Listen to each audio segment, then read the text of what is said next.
Irratti dhabsisanii makiinaa isaa irraa fudhatanii. Yaadee Oromoo bira deemee akkasitti miidhame akka jedhaniin barbaadu. Suubduu amala Oromoo kan hin qabne.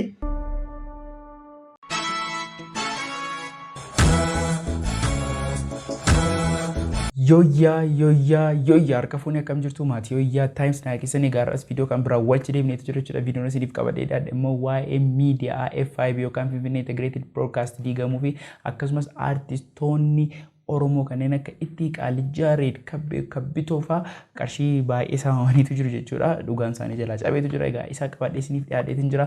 Namoonni jalqaba gara chaanaalii karaa dhuftan subscribe gochuun akkasii maatii yoyyaa Times taatanii isin gaafadha. Yaada qabaannaan qe'ee qabaannaan koomentii jalatti barreessuu akka hin daganne viidiyoo kana like godhaa. Akkuma galumsa irratti jedhe miidiyaa F5 yookaan Finfinnee Integrated Broadcast diigameetu jira sababa nama tokkoon. Akkuma baay'een keenya immoo beeknu miidiyaa intarteementiin Oromoon qabu tokkichi F5 dha jechuudha. Dargaggoonni achi keessa hojjetan qarshii yookaan miindaa kaffaltii miindaa ji'a 2 ji'a 3 osoo hin fudhatiin hojii kana sababa jaallataniif qofa yeroo dheeraaf humna isaanii ogummaa isaanii irratti dhangalaasuun hojjechaa turan jechuudha. Egaa haa ta'u malee garuu dhaabbanni yookaan miidiyaan F5 diigameetu jira. Egaa namoonni garaagaraallee sababii nama tokko kanaan nama Lammii Taayee jedhamu kanaan miidhamaniitu jiru jechuudha.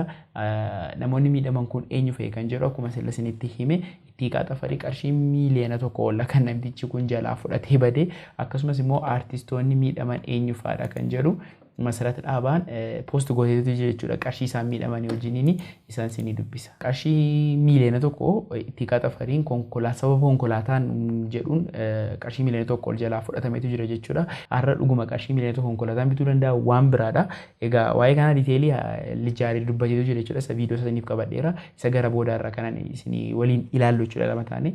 Garuu masarata dhaabamtee mataa ishee illee qarshii 150 dhaabbata F5 wajjin yookaan Finfinnee Integrated Trade kan jedhamu illee dhaabbanni kan biraa jira kan Finfinnee Integrated Broadcasting jalatti bulu dhaabbata kanaaf yeroo garaagaraatti hojii hojjetteen qarshii 150 hin laatamnee fi dargaggeessa hojii koomeedii Kabbitoo hundi keessan kan baay'ee yaadata yookaan Jaakoo Amanteen qarshii 100,020 dhabeetu jira akkasumas hin kaffalamneef jechuudha. Isa qofaa yoo ta'an hojiin baay'ee jaallatu irraa miidiyaa kanarrattidha kan inni hojjechaa ture. Miidiyaa kanarraallee ari'ameetu jira jechuudha. Akkasumas aartistii Lijaareed mataa isaallee qarshii 150,050 osoo hin kaffalamaniif tureera jechuudha. Wanti kun sababa Oromoo kabajaniif dubbii kana jaarsummaan fixana jedhanidha kan isaan turani. Haa ta'u malee garuu amma dhufee miidiyaa uummataa miidiyaa uummanni aksiyoonatti bituun dhaabillee namtichi kun diigsisuu irra ga'eetu jira jechuudha. Mee bal'inaan waa'ee kanaa Lijaareed dubbatee ture jechuudha. Dubbatee jira soo isa dhaggeeffannee walitti deebina. Waan tokko dubbachuun barbaada waa'ee Itti Qaaxafarii wajjin wal qabsiisee har'a nama baay'ee maxxansaa jira waa'ee Lammii Taayee kan F5. Namichi maalidha? Hunda isaa nan beekaa achitti isaas maali isaan wajjin illee namichi wallolee jira. Qaata wallolee. Itti Qaafanas Kabbitoo faanas Masarat faanas dura ana faana dhimma isaa maal ture sagantaa hogguu televezyiinii jalqabu nu waamee nu gaafatee akkana akka hojjettaniin barbaadaa jedhee ofumaaf nu waamee dandeettii kee nanaa manaa maal jedhee nama gaarii isaa argee achi keessatti achi booddee sirriitti seetaappii isaa qopheessee hoddoon itti dhiyeessu qopheessee maal godhee tananii nan beekaan yoggoo sana maallaqa dumbullollee naan gargaarre namichi ani garuu hojjedhee isiniif agarsiiseen beeku waan takka illee garuu sanarratti hojjechuuf ka'een ture sirriitti jechuudha. Maaliif miidiyaa kan qaroomeedhaa akka sana miti namna jedhee bakka inni bakka OMN faanaan kuffisaa namni kuni bakka akka addunyaa namna jedhee achiin ani waa'ee hedduu baasee tananii gargaarsa isaa maleetiin waanuma kiisii koo keessa jiru fixeen hojjedheeni achiin booddee bakka itti fufuuf ture.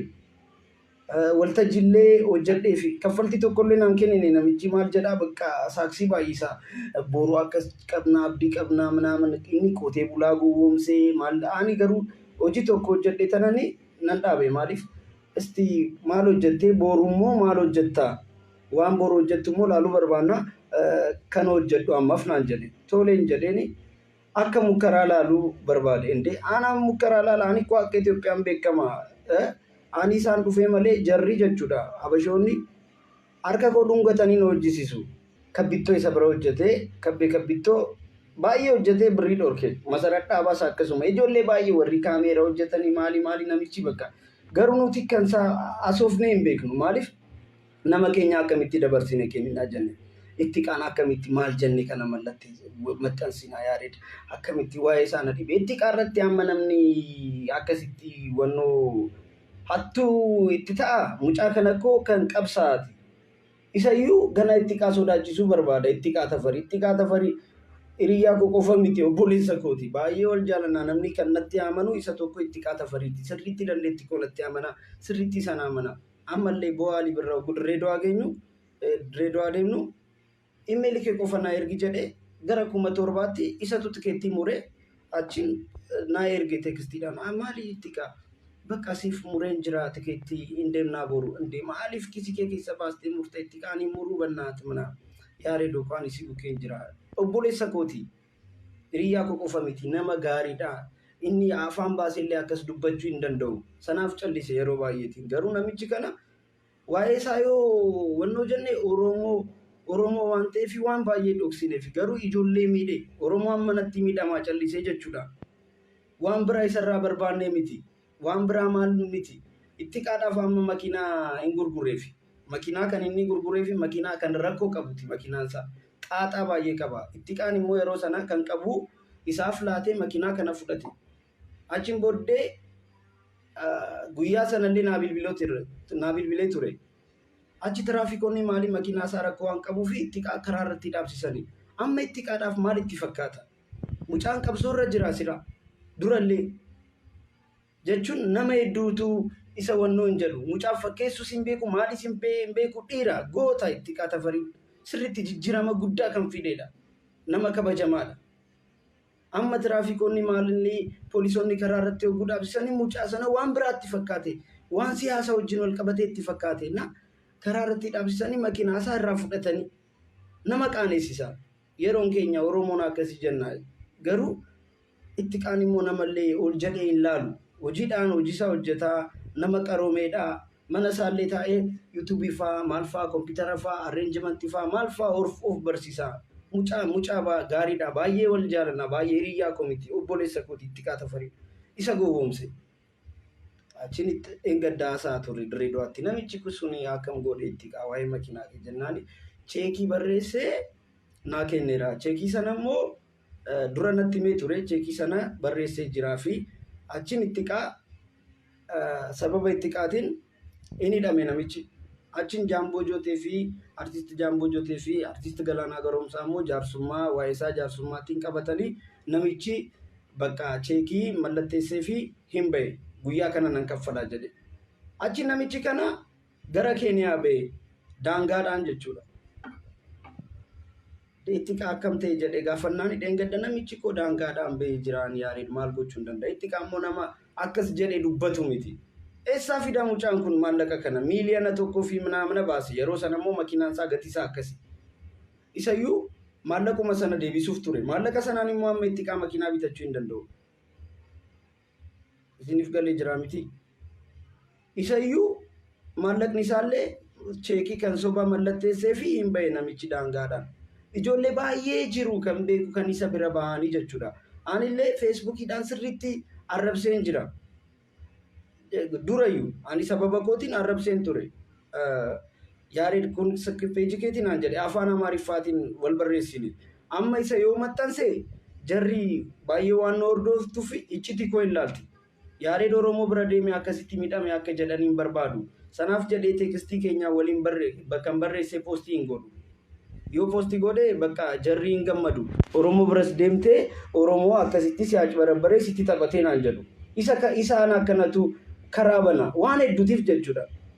Naa bakka ani homaa gochuu hin danda'u. Isiniif maxxansuu hin danda'u malee namichi sanaatiif baay'ee wanni hin jedhin ture. Kan beeksisanii tokkoffaanii ana FIB jechuun kan continuous yeroo torbaanitti sagantaa qopheessee kan waggaa tokko qopheessee torbaanitti hojjechuuf maal jedhee waan hedduu bakka jechuun nan beeka. Oromoo biratti ani galii baay'ee argachaa hin jiru garuu waan qabu fayyadamee isiniif hojjechuu jedhee tananii waan gaarii bakka chaanaalii Oromiyaa maaliif Amma fakkeenyaaf abbaa barbaadanii waan hojjedhu isaaniif hin galu miidiyaa hunda isaanii. Okay, isa kana isaaf galee jira jedhee namni aartii waan uummata jaalatu baree jira. Waan uummata barbaadu beekee jira. Maaliif uummata isin uummata ku isin waan hedduu qaroomtanittu. Warri miidiyaarra jiranii maal jiranii warri ol ta'anii waan baay'ee hin beekani jechuun waan isaan beekaniif waan amma yeroon kan qaroominaati. Facebook koo kanaaf 800 fi 31 qaba miliyoona galuuf xiqqoo to'afi. Maaliif namni akka na barbaadu hojii koo akka jaalatu nan beeka. Maaliif hordoftoonni baay'een qaba. Waan nama jaalatamaa ta'eef namni hojii koo waan jaalatuufi. Sanaaf yaani kan beeku akka jaalatamaan ta'es akka maalii ta'es kan beeku kun miidiyaan natti himaa jira.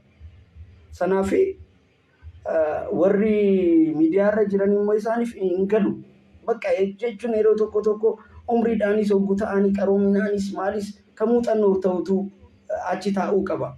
Ani immoo namichi bakka muuxannoo isaa qaba bakka uummata Oromiyaa dargaggoota manaan bakka waan gaarii hojjechuuf jedhee hamleedhaan ka'ee baakgiraawundii koo maali koo sirriitti waan qabu baasee tanan jalqabe. Achiin booddee namichi maaliif isaafni koo naan kennitu jennaan kamiinaan jedhe. Kan itti siif hojjedhe soobuu barbaadaan jedheen. Achiin booddee haati callistee miidiyaa bantee malee sammuu hin qabdu jedhee namichi sanaaftiif. Yaareed siif kaffalanii na arrabsaa jirtaa naan jedhe. Ani kaffalee si na arrabsaan jedheen bilbileef illee hin tureen. Namichi maallaqa soobduu amala Oromoo kan hin qabne isayyuu haati amala Oromoo hin qabdu naan jedha. Isatu natti himaa daanii saba kootiif nan du'aa lubbuu koo kenna. Ana akkasaa nama qotee bulaa saamu nama itti qaafaa nama kabajamaa saamu miti. Haadha. Ana akkanatu Oromoo arrabsiisa. Amma itti qaarratti mucaan koo maallaqa sanaa koo namichi kana birrii tokkollee hin gargaarre. Isuma kan qabullee haatee fudhatee deeme. Maal gochaa jira namichi kana? Amma achi Keeniyaa deeme. Warri Keeniyaa jirtanii amma artistoonni Oromoo tuqamee hunda keenyaa tuqee jira namichi. Akkamitti si dhiisu? Akkamitti siif callisu? Salphattee jiraattaa malee namni si kabajuu hin jiru.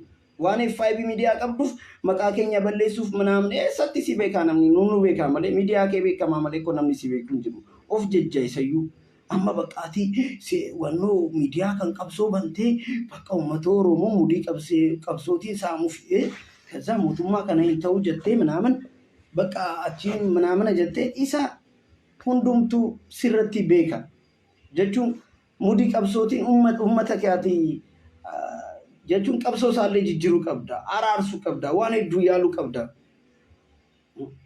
Amma koo Wallaggaa keessatti namni kan du'aa jiruun furmaata waan hin dhufneef borus nama du'a. Jajjabeessuun qabdu achi teesse. Nama jabaa yoo taate ati araarsuu qabda. Nama jabaa yoo taate ati waan hedduu yaaduu qabda. Sirumayyuu obboleessa koo haattee baqattee achiin ati bakka araadaa ta'uu keeti. Waan jaarsummaaf ta'ee si gadhiisee malee itti bakka sirratti aaree ture hundumtu garuu Oromoo jaarsummaa beekaa, safuu beekaa jedhee siif dhiise. Achiin ati immoo daangaadhaan baqattee baate. Gurraa kee immoo akka nama maallaqa qabu, akka nama wannoo nama itti qaasamtu ati nama isayyuu of jajjaa.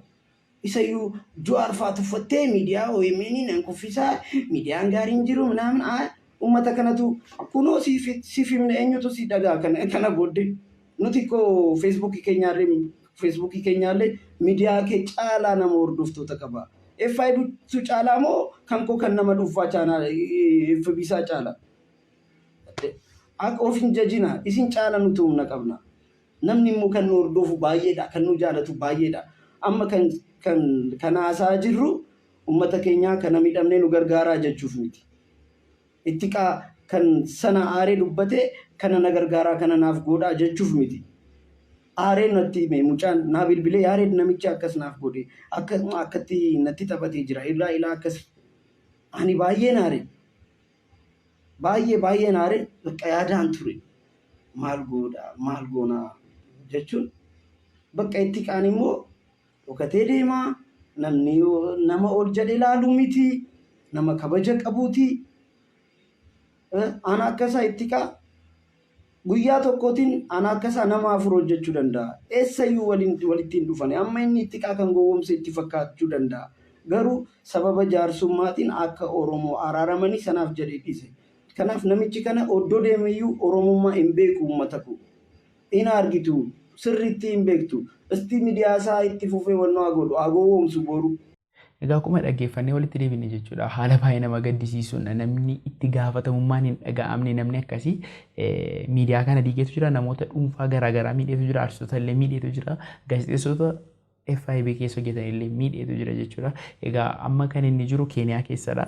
Oromoon Keeniyaa keessa hin jiraata. Akkasumas immoo Interpooliin illee ni jiraata jechuudha. Yakka guddaadha kan inni hojjetee jiru. Saamicha guddaadha kan inni hojjetee jiru sababa ta'eef gara seeratti akka inni dhiyaatu abdii guddaan qaba waan haaraa yeroo jiraatu. As bahee kanan isinitti himuun ta'a jechuudha. Har'aaf garuu viidiyoon qabadhe isiniif dhiyaadhe kana fakkaatudha. Ana waliin yeroo ta'anitti viidiyoo kan biraa wal agarra. Amma isin keessan baay'atu. Kanaaf tura.